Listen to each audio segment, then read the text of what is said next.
As we got into it, and the more times we visited Argentina, the more people we met in Argentina, the more files we discovered, the more newspaper reports we looked at from the time, it became pretty obvious that the death in the bunker was nothing but, well, fiction. Or maybe somebody died in the bunker, but it wasn't Adolf Hitler. Or is it that that's what a lot of people would have liked to have believed, and that's how they would have liked the history to be written? And we remember how Hugh Trevor Roper was duped by the Hitler Diaries. I mean, I have no idea why Hugh Trevor Roper was actually chosen by the Secret Services to do the death of Hitler. I mean, the guy was an Oxford academic. He had been listening to radio inserts all war, and yet they put him into Germany and Berlin to write the definitive intelligence report on the death of Hitler. Why they didn't put Scotland Yard in, or some of the best detectives of our time, I don't know.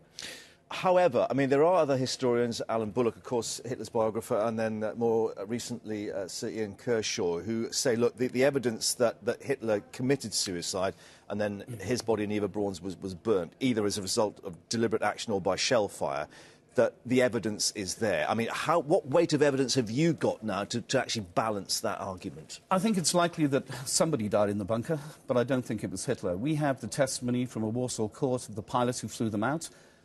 He went to court in 1947, gave details of who he'd flown out, where he'd flown from, and where he flew them to. The judge in Warsaw at the time thought, you really are joking, you have to be, so sent him away for psychological testing. 6 months later, they brought him back into court. He said exactly the same thing. He was extremely detailed.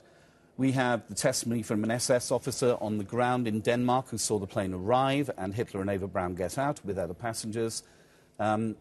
We have what I think is an overwhelming amount of evidence that shows that Adolf Hitler survived, got to Argentina. His daughter later joined them there. Now, there is the interesting fact, the daughter, and therefore you've got DNA evidence. Has that actually been pursued to try and provide some concrete evidence that might stand up in a criminal trial, for instance? I think, well, there can't be any criminal trial. I mean, Hitler was never even accused of anything. He was dead. Well, although he was the world's greatest criminal. I know, amazing, really.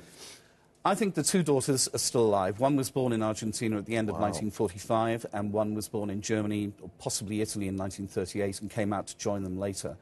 There are numerous reports that Eva Braun was pregnant in the bunker before they left. To try and go after these people, or to go after the children of these people, and over 30,000 Nazis and fascists escaped to Latin America after the war. I don't know whether it's really our job or my job. It's the history, you know, the children's sins. If the evidence was there, why haven't the Nazi hunters, Wiesenthal and his like, actually gone down this trail before? I think because it's been so well hidden. That's a really good question. You have to remember that Argentina was pretty much a fascist dictatorship until the early 80s. Peron was supported, of course, by the Nazis. Well, we have evidence, and it's presented in the book, that both Peron and Eva were Nazi spies from 1941 in the pay of Abwehr, the military intelligence organisation of the Nazis. I don't know why people didn't go after them. One, he was dead, so I suppose, you know, why bother? And secondly, you know, it took almost 11 and a half years for the Americans to find bin Laden, and they knew he was alive, and they knew where he was. And, you know, it took them a long time to find him. And would the argument be that even though he might be alive, it's more convenient for them to actually just establish the fact that he is dead? I think a deal was done in 1944, early 1945, to get Martin Bormann, Adolf Hitler and Gestapo Müller out of Germany. And the deal was done with senior members of the American intelligence services and a very few industrialists who knew this was going on as well. To what, to get their hands on rocket technology and in part, yes. But I also think that the Americans, or these Americans, saw the Cold War coming.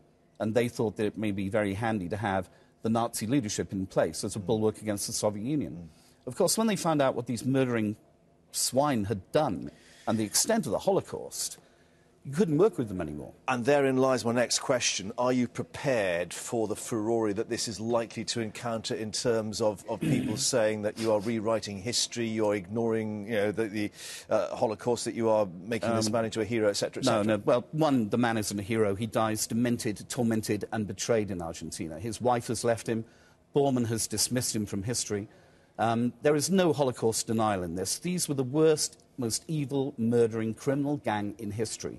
And the thing that makes me angry more than anything else is that so many of them were allowed to escape, including Adolf Hitler.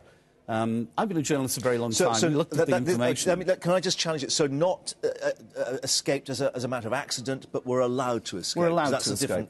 Different story altogether. We're allowed to escape with a huge amount of the money that they'd stolen and raped from Europe, with incredible patents, with shares in companies. They set up almost 700 front companies overseas for when they left. You've talked about the evidence you looked at with the Americans. What about the Russians? Have you actually balanced that? Because, of course, they were the ones closest to actually getting to him. It's interesting. The BBC reporter that was embedded with the Russian forces, or the Soviet forces, actually arrived at the bunker, Thomas Cadet, who was a great reporter, Paris bureau chief before the war. Cadet, when he got there with the Russians, said they'd been handed 6 doubles of Hitler, and none of them were actually Hitler. And he says in his report, which was aired on the BBC at the time from a senior correspondent, that there was no proof at all that Adolf Hitler's body was found at the bunker.